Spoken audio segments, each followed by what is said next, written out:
नमस्कार दोस्तों, आप सभी लोगों का स्वागत है हमारे YouTube चैनल हैरी की क्लासेस में। मैं हैरी एक बार फिर आपका स्वागत करता हूं हमारे वीडियो के अंदर, जिसके अंदर आज मैं फिर आपके सामने का वीडियो लेकर आया हूं। लेकिन आज का जो वीडियो है वो आपका जो कर्नाटका आपका पोस्ट है, जो कर्नाटका सर्कल है आपका,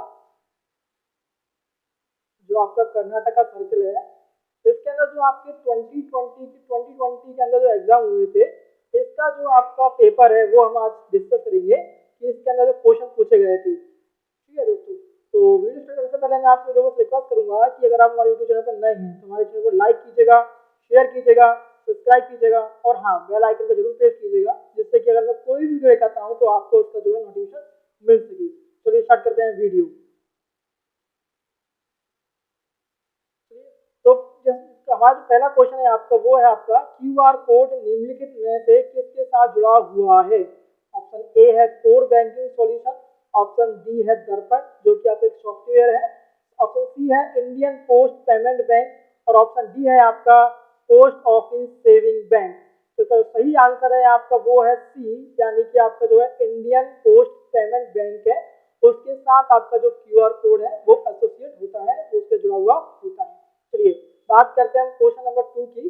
तो क्वेश्चन नंबर 2 पूछता है कि आपका पर्यवेक्षक अधिकारियों के अलावा सभी रेल डाक सेवा कर्मचारी जो डाकघर के लिए आरक्षित वाहन या डिब्बे में कार्य करते हैं या जिन्हें मेल के आदान प्रदान के लिए प्लेटफॉर्म में प्रवेश करना होता है, उन्हें आरक्षित डिब्बे में यात्रा करने या प्लेटफॉर्म पर उपस्थित रहने हेतु अपना अधिकार दिखाने के लिए क्या चीज अपने साथ रखना चाहिए।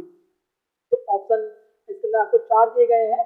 ऑप्शन ए है आपका वर्क पेपर, ऑप्शन बी है आपका मेल लिस्ट, ऑप्शन सी है आपका कार्य के वितरण का ज्ञापन यानी कि memorandum of distribution of work और ऑप्शन डी है आपका मेटल टोकन।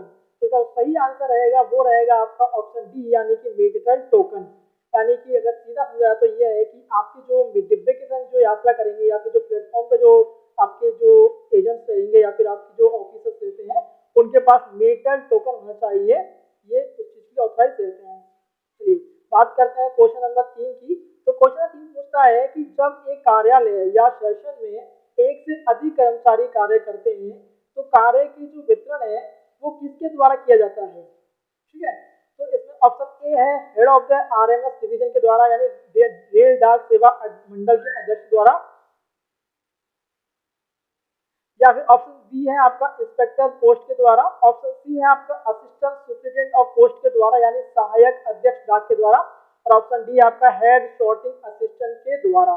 तो सही आंसर रहेगा आपका रहेगा ए, यानी कि आपका जो है हेड ऑफ द आरएमएस जो है आपका जिसे हम कहते हैं रेल डाक सेवा मंडल के अध्यक्ष, वो जो है इसके लिए जो कार्य का वितरण करते हैं। चलिए बात करते हैं नेक्स्ट क्वेश्चन की, क्वेश्चन नंबर 4 की। तो क्वेश्चन नंबर 4 पूछता है कि एक मेल कार्यालय और एक सेक्शन की ऑर्डर बुक के संरक्षण की अवधि क्या है। तो इसमें ऑप्शन ए है 1 ईयर, ऑप्शन बी है आपका 3 ईयर्स, ऑप्शन सी है आपका 2 ईयर्स और ऑप्शन डी है आपका 18 महीने यानी 18 मंथ्स। तो इसका जो सही आंसर है आपका वो रहेगा ऑप्शन बी यानी कि 3 ईयर्स। जो आप जो है ऑर्डर बुक जो एक सेक्शन या ऑर्डर बुक को जो आप जो कर सकते हैं प्रेजेंट कर सकते हैं उनका, वो आप कर सकते हैं 3 ईयर्स के लिए यानी 3 साल के लिए। चलिए बात करते हैं क्वेश्चन नंबर 5 की। तो क्वेश्चन नंबर 5 पूछता है कि निम्नलिखित में से कौन बैगों का स्टॉक नहीं रखेगा, यानी किसके पास बैग का स्टॉक नहीं रहना चाहिए। तो ऑप्शन ए है unit bag office, option B है district bag office, option C है सेंट्रल बैग ऑफिस और ऑप्शन डी है सर्कल बैग ऑफिस। तो इसका जो आंसर है वो रहेगा आपका ऑप्शन सी यानी कि सेंट्रल बैग ऑफिस के पास जो है बैगों का स्टॉक नहीं रहना चाहिए, नहीं रखा जाएगा।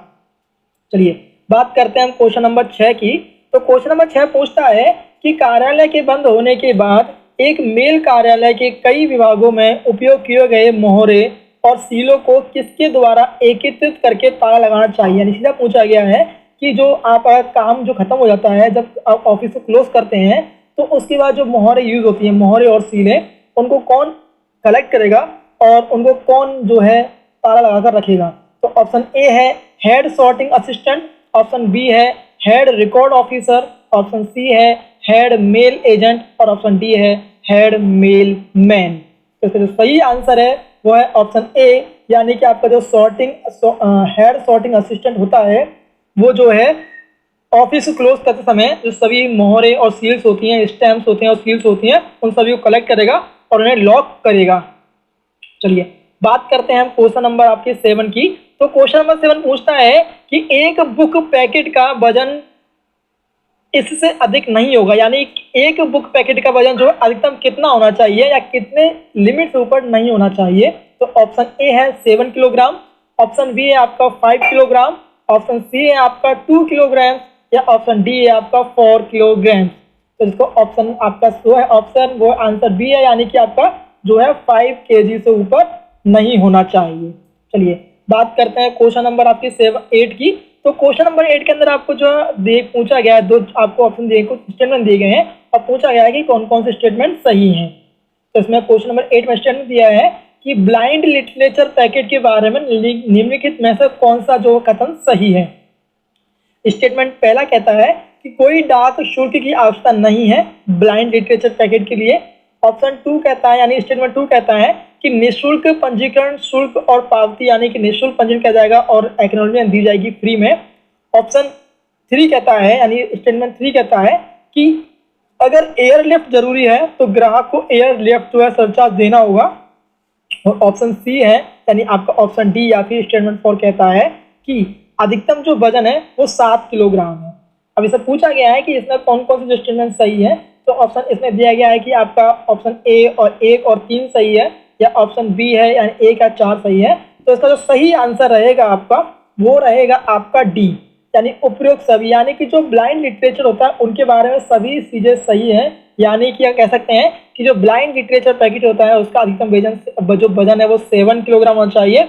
अगर जो पैकेट है उसको एयरलिफ्ट करने की जरूरत है तो ग्राहक को इसका जो सरचार्ज है वो देना होगा। इसके अलावा जो ब्लाइंड लिटरेचर पैकेट है उसका जो है आप फ्री रजिस्ट्रेशन करेंगे और फ्री में उसको एक्नॉलेजमेंट देंगे। और इसके अलावा जो ब्लाइंड लिटरेचर पैकेट होता है उस पर कोई भी जो है स्टाम्प जो है ड्यूटी या फिर डाक पोस्ट शुल्क की आवश्यकता नहीं होती है। चलिए बात करते हैं हम क्वेश्चन नंबर 9 की। तो क्वेश्चन नंबर 9 के अंदर पूछा गया है कि इनके आदेशों के अधीन रात्रि डाकघर का कार्य समय जो होता है वो 8:30 बजे तक बढ़ाया जा सकता है और रविवार को खुला रखा जा सकता है। यानी कि पूछा गया है कि किनके आदेश के द्वारा जो रात्रि डाकघर है उसका जो काम है जो एक्शन कर सकते हैं वो 8:30 तक कर सकते हैं, 8:30 तक कर सकते हैं और रविवार को भी ओपन कर सकते हैं। तो ऑप्शन ए है general director general of post यानी महानिदेशक द्वारा, हेड ऑफ द सर्कल यानी सर्किल के अध्यक्ष के द्वारा। ऑप्शन सी है director of post of services यानी निदेशक डाक सेवाएं के द्वारा। और ऑप्शन डी है आपका सीनियर सुप्रिटेंडेंट या सुप्रिटेंडेंट ऑफ पोस्ट ऑफिस यानी वरिष्ठ अध्यक्ष डाकघर या डाकघर अध्यक्ष के द्वारा। यानी किसके जो है ऑर्डर पर यह चीज हो सकती है। तो जो आंसर है उसका ऑप्शन ए सही है, यानी कि आपका जो है महानिदेशक के द्वारा जो है ये चीज की जा सकती है। चलिए बात करते हैं हम क्वेश्चन नंबर 10 की। तो क्वेश्चन नंबर 10 में पूछा गया है कि एक सामग्री का पंजीकरण अनिवार्य है अगर वह कितने किलो से वजन आती है। यानी कि वो पॉइंट पूछा गया, वो वजन पूछा गया है कि इस वजन के ऊपर अगर वो है उसका रजिस्ट्रेशन करना होगा, वैक्सीन है तो उसका जो रजिस्ट्रेशन होना जरूरी है। तो ऑप्शन ए है 5 किलोग्राम, ऑप्शन बी है आपका 3 किलोग्राम, ऑप्शन सी है आपका 4 किलोग्राम और ऑप्शन डी है आपका 6 किलोग्राम। तो इसका आंसर है वो है आपका सी यानी कि 4 किलोग्राम इसका सही आंसर रहेगा। चलिए बात करते हैं क्वेश्चन नंबर 11 यानी 11 की। तो क्वेश्चन नंबर 11 में पूछा गया है कि पोस्ट ऑफिस गाइड जो भाग फर्स्ट है उसके किस खंड में निःशुल्क जो है आपका रीडायरेक्शन यानी पुनः प्रेषण के लिए शर्तें निर्धारित की गई हैं।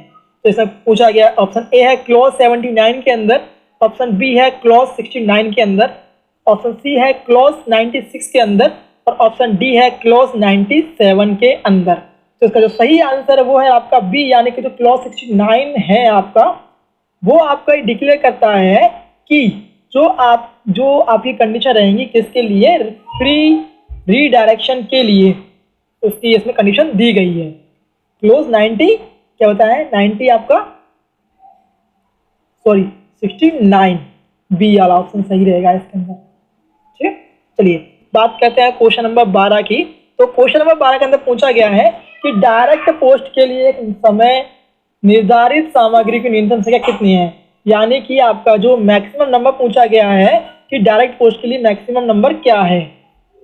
ऑप्शन ए है 500, ऑप्शन बी है 1000 यानी 1000, ऑप्शन बी है 1500 और ऑप्शन डी है आपका 2000। तो इसका सही आंसर रहेगा आपका, जो सही आंसर रहेगा आपका वो रहेगा बी, यानी कि 1000 इसका सही आंसर रहेगा।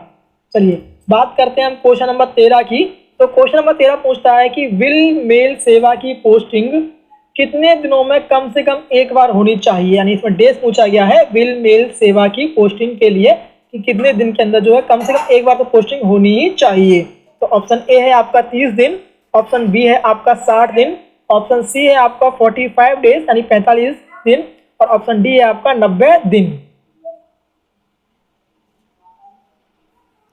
तो इसका जो सही आंसर रहेगा, यानी डेज कितने कम से कम डेज होने चाहिए, तो इसका जो सही आंसर रहेगा वो है आपका 90 दिन, 90 दिन यानी डी, यानी 90 दिन के अंदर जो है आपका पोस्टिंग ऑफ विल मेल होता है सर्विस का, तो उसका कम से कम एक बार तो जो है आपकी पोस्टिंग होनी चाहिए। ठीक है, चलिए बात करते हैं हम आगे नेक्स्ट क्वेश्चन नंबर 14 के लिए।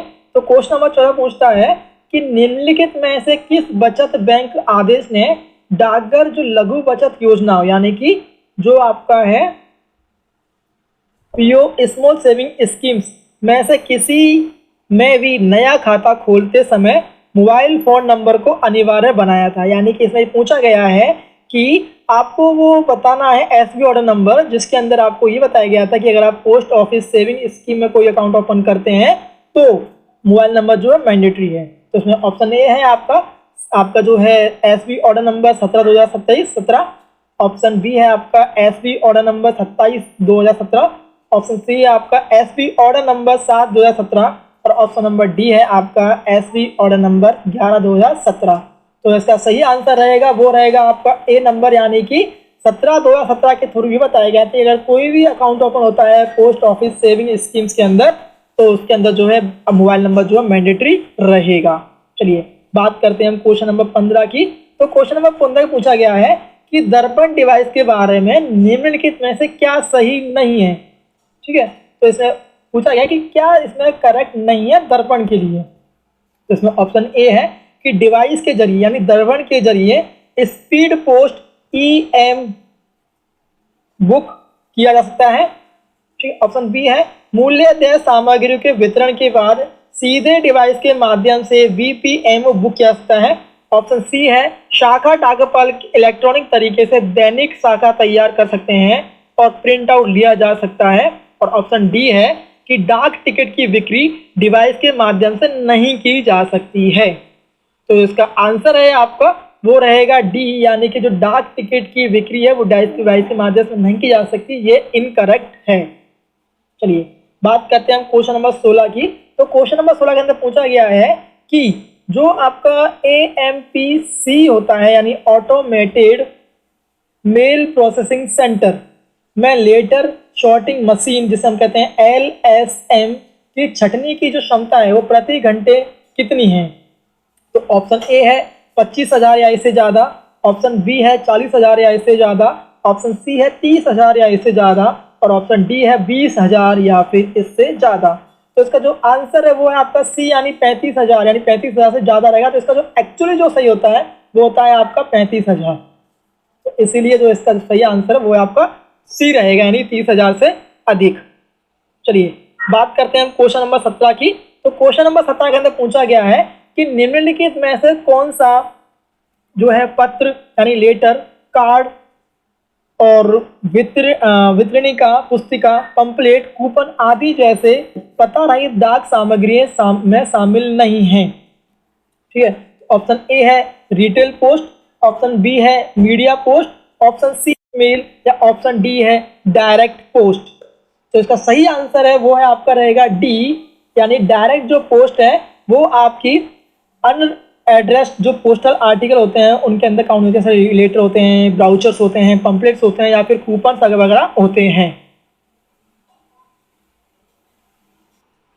चलिए बात करते हैं हम क्वेश्चन नंबर 18 की। तो क्वेश्चन नंबर 18 में पूछा गया है कि 24 मई 2019 को अंतर्राष्ट्रीय डाक निगम सम्मेलन 2019 का भारत का प्रतिनिधित्व किया गया था। ठीक है। तो ऑप्शन ए है बैंकॉक और थाईलैंड के अंदर, ऑप्शन बी है आपका जर्मनी के अंदर, ऑप्शन सी है नीदरलैंड के अंदर और ऑप्शन डी है बर्न और स्विट्जरलैंड के अंदर। ठीक है, तो इसका जो आंसर रहेगा वो रहेगा आपका बी, यानी कि जर्मनी के अंदर रहेगा। ठीक है, चलिए बात करते हैं क्वेश्चन नंबर 19 की। तो क्वेश्चन नंबर 19 में पूछा गया है कि डाकघरों में स्थापना और जनशक्ति की वरीयता के अनुसार POSKS यानी जिसे हम बोलते हैं पोस्ट ऑफिस पासपोर्ट सेवा केंद्र किस मंत्रालय के परामर्श से खोले गए हैं? तो ऑप्शन ए है मिनिस्ट्री ऑफ डिफेंस यानी रक्षा मंत्रालय के द्वारा, ऑप्शन बी है मिनिस्ट्री ऑफ होम अफेयर्स यानी गृह मंत्रालय के द्वारा, ऑप्शन सी है मिनिस्ट्री ऑफ फाइनेंस यानी वित्त मंत्रालय के द्वारा और ऑप्शन डी है मिनिस्ट्री ऑफ एक्सटर्नल अफेयर्स यानी विदेश मंत्रालय के द्वारा। तो इसका जो आंसर है आपका वो है आपका डी, यानी कि विदेश मंत्रालय के द्वारा जो अपन किया गया है।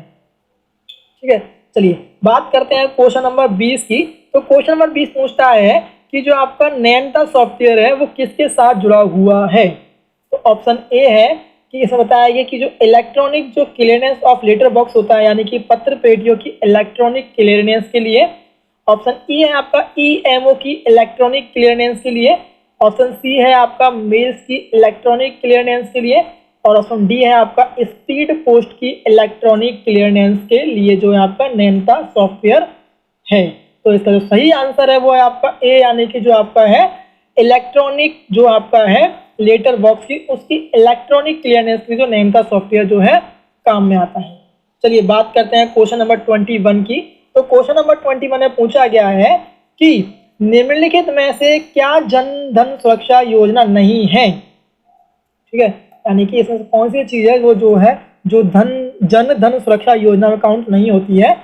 ठीक है, तो ऑप्शन ए है प्रधानमंत्री सुरक्षा बीमा योजना जिसे हम BMSBY कहते हैं, या फिर ऑप्शन बी है प्रधानमंत्री जीवन ज्योति बीमा योजना, ऑप्शन सी है राष्ट्रीय पेंशन योजना और ऑप्शन डी है अटल पेंशन योजना। यानी इनमें से कौन सी स्कीम को है जो हम जन सुरक्षा योजना नहीं मानते हैं? तो ऑप्शन जो है इसका वो है आपका सी है, यानी राष्ट्रीय पेंशन योजना को जो है हमें जो आपका जन सुरक्षा योजना नहीं माना जाता है। ठीक है, बात करते हैं हम क्वेश्चन नंबर 22 की। तो क्वेश्चन नंबर 22 पूछता है कि डाक जीवन बीमा के अधीन परिवर्तनीय संपूर्ण जीवन बीमा पॉलिसी इस नाम से भी जानी जाती है। ठीक है, यानी कि आपकी जो है परिवर्तन संपूर्ण जीवन बीमा का क्या नाम है? तो इसका ऑप्शन ए है सुरक्षा, ऑप्शन बी है सुविधा, ऑप्शन डी है सी है संतोष और ऑप्शन डी है आपका शुभ मंगल। तो इसका जो सही आंसर रहेगा आपका वो रहेगा बी, यानी कि सुरक्षा, सुविधा रहेगा इस चीज के लिए। ठीक है, चलिए बात करते हैं हम इसके लिए आगे क्वेश्चन नंबर 24 के लिए। तो क्वेश्चन नंबर 24 पूछता है कि पूरे देश में जो राष्ट्रीय डाक सप्ताह कब मनाया जाता है? ठीक है, तो ऑप्शन ए है 1 अक्टूबर से 8 अक्टूबर तक, ऑप्शन बी है 9 अक्टूबर से 15 अक्टूबर तक, या ऑप्शन सी है 16 अक्टूबर से 22 अक्टूबर तक, या ऑप्शन डी है आपका 23 अक्टूबर से 29 अक्टूबर तक मनाया जाता है। तो इसका जो सही आंसर रहेगा आपका वो रहेगा बी, यानी 9 अक्टूबर से 15 अक्टूबर के मध्य जो बनाया जाता है आपका नेशनल पोस्टल वीक। चलिए बात करते हैं हम क्वेश्चन नंबर आपके 25 की। तो क्वेश्चन नंबर 25 में पूछा गया है कि सामग्री की प्रस्तुति की तारीख से पहले की तारीख लगी गई सामग्री को स्वीकार किया जाएगा। ठीक है, लेकिन उसकी शर्त क्या है? तो ऑप्शन ए है कि प्रेषित यानी कि आपका सामग्री के साथ लाइसेंस धारी के प्रतिनिधि को पहचानने के लिए वीडियो टिकट भी है, ऑप्शन बी है मशीन से लाइसेंसिंग डाई हटा दी गई है, ऑप्शन सी है उनमें प्रस्तुत की तारीख के लाइसेंस डाई की छाप भी लगाई गई है, या ऑप्शन डी है आपका लाइसेंस धारी द्वारा धारण किया गया दैनिक डॉकिट रजिस्टर जो है प्रस्तुत किया जाता है। तो ऑप्शन 25 में जो क्वेश्चन आपका सी है आपका सही, कि इसके साथ आएगी कि इसमें प्रस्तुत की तारीख के लाइसेंस डाई की छाप भी लगाई गई है। चलिए बात करते हैं हम क्वेश्चन नंबर 26 की। दोस्तों इसमें कई क्वेश्चन तो ऐसे भी जो आपके समझ में नहीं आएंगे, बट मैंने इंग्लिश और हिंदी दोनों दी गई है, तो आप पढ़ के भी समझ सकते हैं उस क्वेश्चन को। चलिए बात करते हैं हम क्वेश्चन नंबर 26 की। तो क्वेश्चन नंबर 26 पूछता है कि निम्नलिखित में से कौन सा जो है फ्रैकिंग मशीन के बारे में गलत है, यानी कौन सी चीज़ जो है फ्रैकिंग मशीन के बारे में गलत है। तो ऑप्शन ए है कि फ्रैक की छापों में वैल्यू डाई और लाइसेंस डाई शामिल है। ऑप्शन बी है पत्र पेटियों में पोस्ट किए गए मशीन फ्रैक की गई सामग्रियों के भुगतान की गई सामग्री रूप में माना जाएगा। ऑप्शन सी है फ्रैकिंग मशीन फ्रैक की गई सामग्री के अध्यक्ष डाकघर द्वारा लाइसेंस में विनिर्दिष्ट 2 से अधिक कार्यालयों में पोस्ट नहीं किया सकता है। और ऑप्शन डी है तारीख मोहर छाप के साथ एक विज्ञापन उपकरण भी दिखाई दे सकता है, बशर्त यह है कि पूरी तरह से लाइसेंस का डाक धारक के या पेशे से संबंधित हो। तो जो आपका ऑप्शन नंबर आपका है, इसका आंसर रहेगा आपका बी, यानी बी जो है आपका आर्टिकल है, बी जो ऑप्शन है ये गलत है। चलिए बात करते हैं क्वेश्चन नंबर 27 की। तो क्वेश्चन नंबर 27 के तो पूछा गया है कि डाक जीवन बीमा पॉलिसी को तत्काल नकद में भुगतान के लिए अव्यवहित किया जा सकता है। उसकी शर्त है कि पॉलिसी जो है कम से कम कितनी साल की अवधि न हो और आवेदन की तारीख पर चालू हो। तो ऑप्शन ए है 3, ऑप्शन बी है 5, ऑप्शन सी है आपका 4 और ऑप्शन डी है आपका 6। तो जो सही आंसर रहेगा आपका ए रहेगा, यानी कि आपका 3 रहेगा। चलिए बात करते हैं हम क्वेश्चन नंबर 28 की। तो इसमें पूछा गया है कि ECMS मशीन की फुल फॉर्म क्या है। तो इसमें ऑप्शन ए दिया गया है कि electronic counter machine system. Option B है electric controlled mechanical solution. Option C है एंटरप्राइज कंटेंट मैनेजमेंट सिस्टम और ऑप्शन डी है आपका एंटरप्राइजेस कोर मेमोरी सिस्टम। तो इसका जो आंसर है आपका सी है, यानी जो आपका ECM है उसे हम कहते हैं एंटरप्राइज कंटेंट मैनेजमेंट सिस्टम।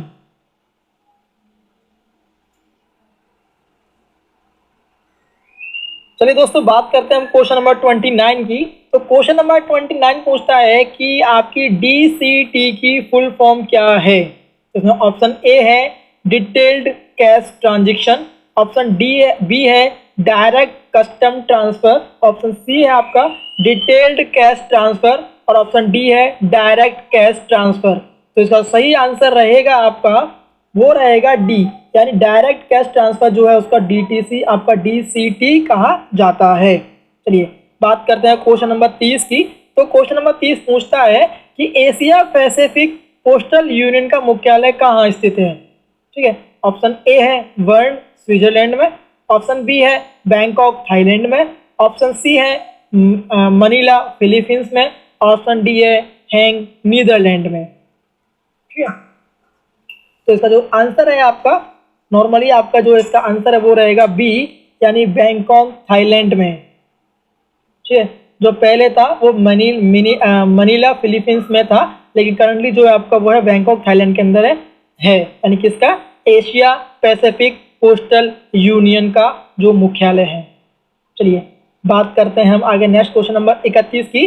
तो क्वेश्चन नंबर 31 के अंदर पूछा गया है कि निम्नलिखित में से कौन सी शर्त जो है वो डाक को वापस लेने और विदेशी डाक सामग्री का पता बदलने संबंध में सही है। ठीक है, तो पूछा गया है कि जो सेंडर्स को डाक टिकट के रूप में निर्धारित शुल्क के साथ एक लिखित आवेदन प्रस्तुत करना चाहिए। ठीक है, ऑप्शन बी है सेंडर को एक मोहरबंद लिफाफा प्रस्तुत करना चाहिए जिसमें सामग्री को वापस लेने या पते को बदलने के कारणों का विवरण हो। ऑप्शन सी है सेंडर को किसी भी जो आपका सब पोस्ट ऑफिस होता है, सब और हेड पोस्ट ऑफिस होता है उसमें आवेदन प्रस्तुत कर सकता है वो। और ऑप्शन सी है यदि सामग्री एक पंजीकृत सामग्री थी तो सेंडर को आवेदन के साथ पंजीकृत सामग्री की बुकिंग की जो रसीद है वो प्रस्तुत करनी चाहिए। तो इसका सही आंसर, इसमें 4 ऑप्शन दिए गए हैं आपके ABCD। तो इसका जो सही आंसर रहेगा आपका वो रहेगा आपका डी, यानी इसके अंदर सभी जो चारों पॉइंट है वो बिल्कुल सही हैं। ठीक है, यानी कि अगर वो जो आपका सेंडर है वो डाक को वापस लेने और विधि डाक को बदलने के संबंध में सही है, तो इस चारों चीज़ों को कर सकता है। चलिए बात करते हैं क्वेश्चन नंबर 32 की। तो क्वेश्चन नंबर 32 के अंदर पूछा गया है कि यदि जो आपकी प्रिंटेड कागजात के किसी भी सामान्य या मूल्य दे आवेग विदेशी पैकेट या एक सामान्य या मूल्य दे आवेग विदेशी पार्सल के प्रेषित उसके पहली प्रस्तुत की तारीख के बाद 7 दिनों के भीतर उसका वितरण प्राप्त करने में विफल रहता है, और यदि सामग्री का वजन जो है 500 ग्राम से अधिक है, तो 8वें दिन से लेकर प्रतिदिन निर्धारित दर पर एक प्रभार वितरण के समय प्रेरित से प्राप्त किया जाना चाहिए। इस प्रभाव कहते हैं, यानी कि सिंपल नाउ पूछा गया है कि अगर आपका जो है इसमें अगर वो आपको कलेक्ट नहीं करता है, 7 डेज की भी कलेक्ट नहीं करता है, तो 8वें दिन या उसका 50 ग्राम जो वजन होता है वो 50 ग्राम 500 ग्राम से होता है, तो उस पर जो है जो चार्ज लगते हैं उस चार्ज को क्या कहते हैं। तो इसमें ऑप्शन ए है डेमरेज चार्ज, ऑप्शन बी है warehousing charge, option C है पोस्टल रेस्टोरेंट चार्ज, और ऑप्शन डी है एयर मेल चार्ज। तो इसका जो आंसर है वो है बी, यानी बी इसका सही है, वेयर हाउसिंग जिसे चार्ज कहा जाता है। चलिए बात करते हैं हम क्वेश्चन नंबर 33 की। तो क्वेश्चन नंबर 33 में पूछा गया है कि जो आपका पोस्टेड रेस्टोरेंट को संबोधित मूल्य दे विदेशी आवक सामग्री को उस कार्यालय में एक अवधि के लिए रखा जाता है जहां उन्हें संबोधित किया गया है। ठीक है, तो इसमें टाइम पूछा है कितने दिन के हैं, तो इसका ऑप्शन ए है 7 डेज, ऑप्शन बी है 2 वीक्स, ऑप्शन सी है 1 मंथ, और ऑप्शन डी है आपका 10 डेज। तो इसका सही आंसर है वो रहेगा आपका 33 का ऑप्शन ए रहेगा 7 डेज, यानी इसका जो सही आंसर है वो ए है, यानी 7 डेज जो है आपका टाइम लिमिट रहेगा। चलिए बात करते हैं हम क्वेश्चन नंबर 34 की। तो क्वेश्चन नंबर 34 पूछा गया है कि विदेशी राष्ट्रों में प्रेषित प्रस्तुतियों प्रेषकों से मुद्रित कागजात के जो प्रेषण प्राप्ति के लिए उपलब्ध बल्क बैग सिस्टम में प्रत्येक बैग का जो वजन है वो कम से कम यानी कितना, कम से कम कितना और हाईएस्ट कितना होना चाहिए। ठीक, किसके लिए, आपका जो होता है फॉरेन कंट्रीज के लिए। ठीक है, तो ऑप्शन ए है कम से कम 5 kg और मोर देन आपका 25 kg, बी है लेस देन आपका 10 kg और मोर देन आपका 40 kg, ऑप्शन सी है 15 kg और 25 kg, और ऑप्शन डी है 5 kg और 30 kg।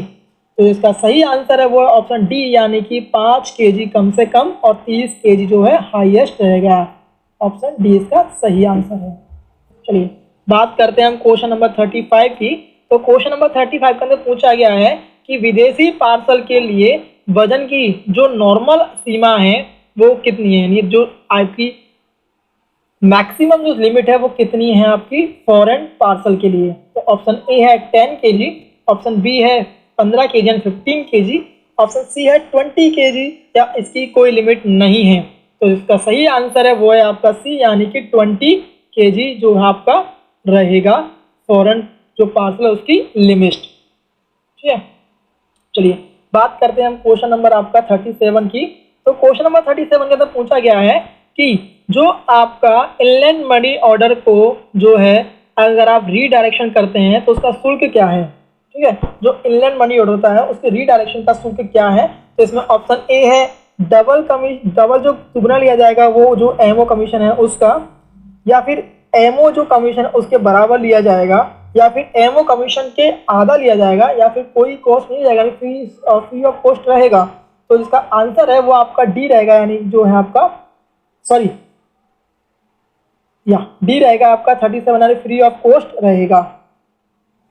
ठीक है, चलिए बात करते हैं हम क्वेश्चन नंबर 38 की। तो 38 के अंदर क्वेश्चन पूछा गया है यदि मनी ऑर्डर के जो सेंडर जारी करने वाले कार्यालय के डाकपल को प्रेषित का नाम बदलने के लिए, यानी जो सेंडर्स का नाम बदलने के लिए अनुरोध करते हुए एक आवेदन प्रस्तुत करता है तो उसके लिए एकत्रित किया जाना शुल्क कितना है। ठीक है, यानी अगर मान लीजिए इसका सीधा पॉइंट ये है कि अगर जो है आपका मनी ऑर्डर को जो भेजते हैं अगर वो कार्यालय अगर जो है अगर नाम चेंज करने कहता है तो कितना चेंज लगता है। तो इसमें वही पूछा गया है कि पहले के बराबर दूसरा कमीशन, एमओ कमीशन का दुगुना यानी डबल, एमओ कमीशन का हाफ या फ्री ऑफ कॉस्ट।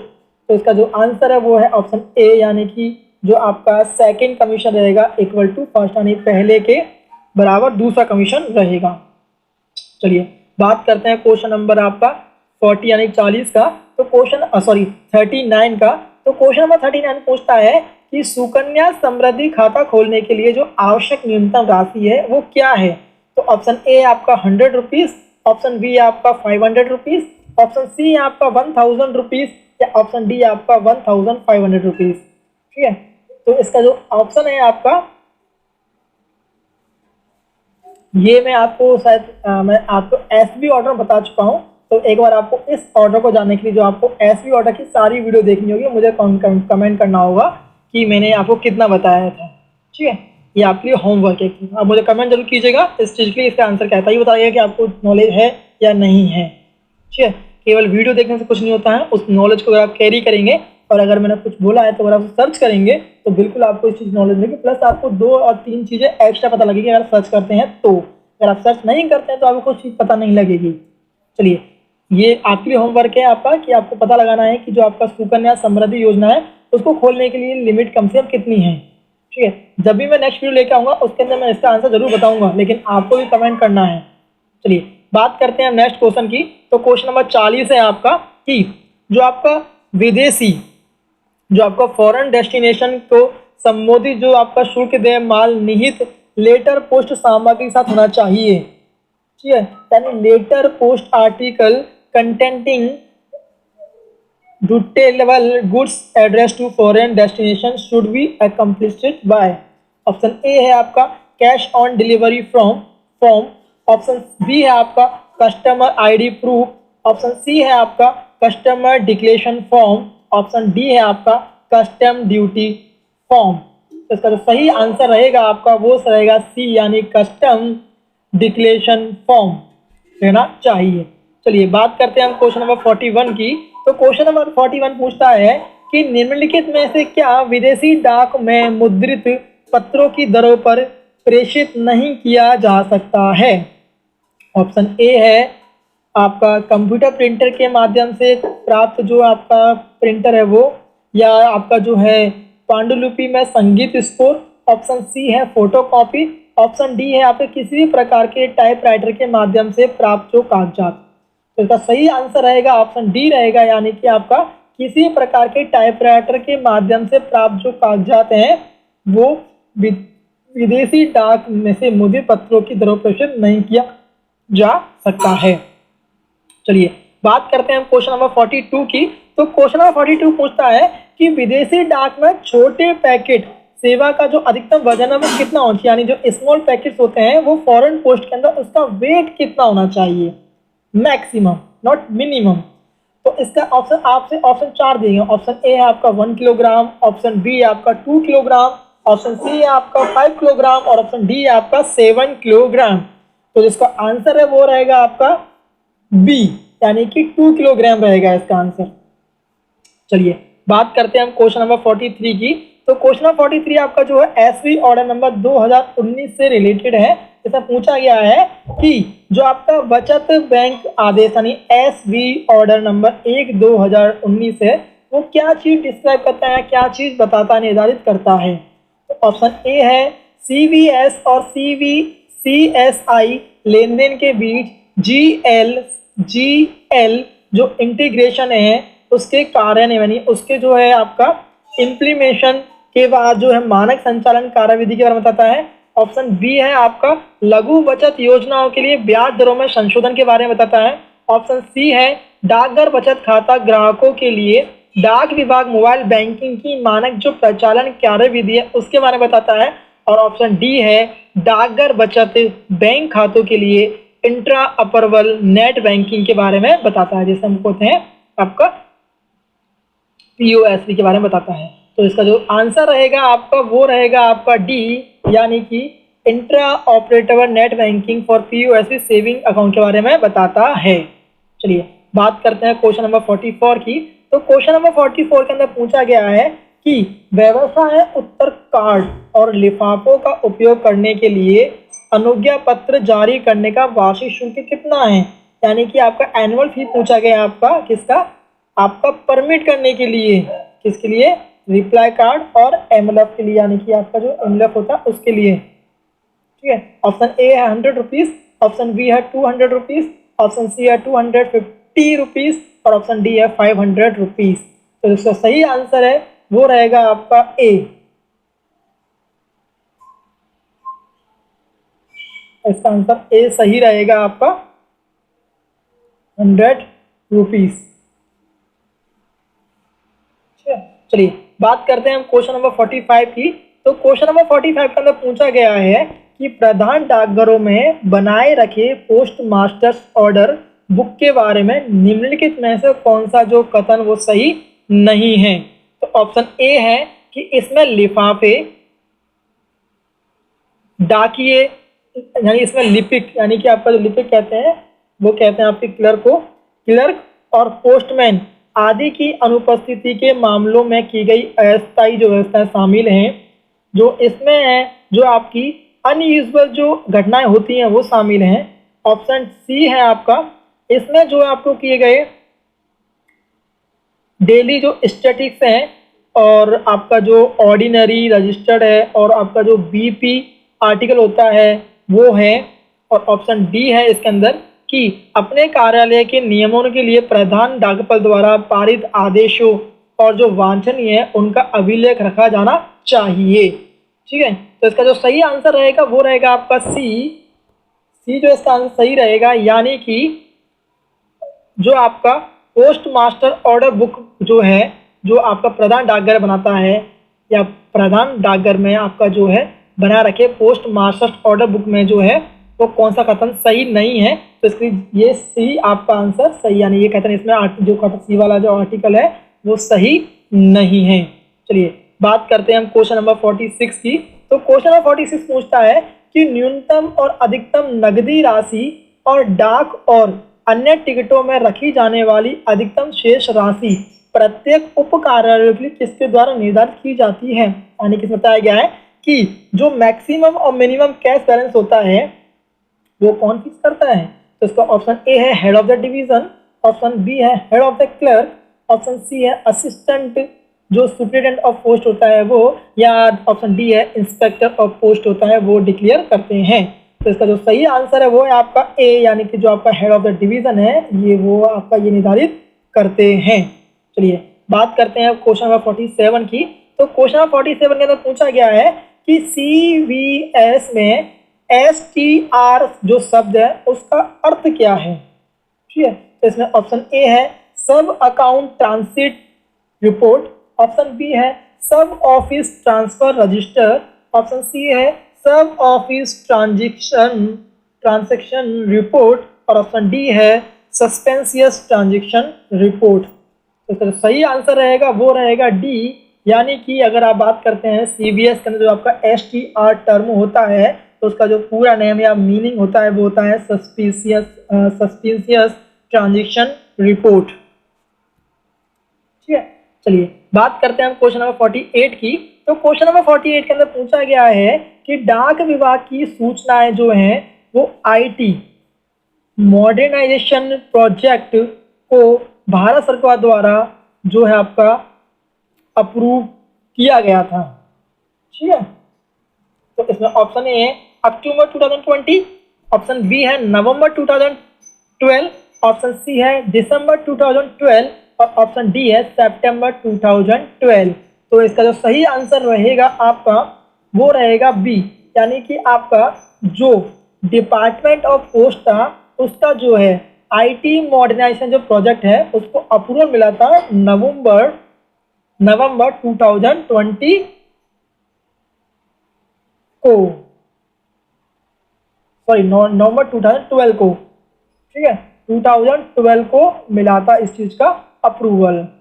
दोस्तों बता जाऊँ दोस्तों ये सारे इंपॉर्टेंट जो क्वेश्चन आपके लास्ट ईयर एग्जाम में आए हैं तो बिल्कुल आप ये क्वेश्चन को बिल्कुल आप रट लीजिएगा या फिर बिल्कुल आप याद कर लीजिएगा कि कोई भी क्वेश्चन आ सकता है। ठीक है, बात करते हैं क्वेश्चन नंबर 49 की। तो क्वेश्चन नंबर 49 के अंदर पूछा गया है कि सूचना जो आपका है सूचना प्रौद्योगिकी आधुनिकीकरण परियोजना की किस धारा का उद्देश्य ग्रामीण डाक सेवकों सहित विभाग के सभी कर्मचारियों को सूचना प्रौद्योगिकी वातावरण में प्रभावी ढंग से कार्य करने में सक्षम बनाना है। यानी इसमें पूछा गया है आपका कि आपका वो पूछा गया टर्म जिसके अंदर जो पोस्ट ऑफिस है उन्हें आईटी के अंदर, यानी जो आपका आईटी मॉडर्नाइजेशन जो प्रोजेक्ट होता है उसके अंदर जो है इन्वॉल्व करने के लिए वो इन्वॉल्व कैसे हो सकते हैं, यानी कि करने का सक्षम बनाने का क्या है। तो इसमें ऑप्शन ए है change management system, option C है core system integrator system, option C है मेल ऑपरेशन हार्डवेयर स्ट्रीम और ऑप्शन डी है नेटवर्क इंटीग्रेटर स्ट्रीम। तो इसका ऑप्शन आंसर सही है वो है आपका ऑप्शन सी, यानी कि चेंज मैनेजमेंट जो सिस्टम है आपका उसके थ्रू जो है आपका ग्रामीण डाक सेवकों सहित विभाग के सभी कर्मचारियों को जो है आईटी मॉनेटाइजेशन जो प्रोजेक्ट है उसको जो है इफेक्टिव रूप से बनाने के लिए है ये दिया गया है आपका। ठीक है, चलिए बात करते हैं क्वेश्चन नंबर 50 की। तो क्वेश्चन नंबर 50 पूछता है कि AEPS का जो है फुल फॉर्म क्या है। ठीक है, तो ऑप्शन ए है आधार एक्यूपेड पेमेंट सिस्टम, ऑप्शन बी है Aadhaar enabled payment system, option C है Aadhaar enterprise processing system, option D है आधार एंट्री पेमेंट सिस्टम। तो सही आंसर रहेगा वो रहेगा बी, यानी कि आधार एनवेल्ड पेमेंट जो है सिस्टम आपका ये रहेगा AEPS का फुल फॉर्म।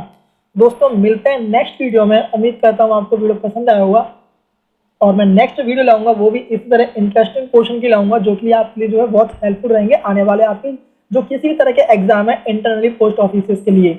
मिलते हैं नेक्स्ट वीडियो में। जय हिंद, जय भारत।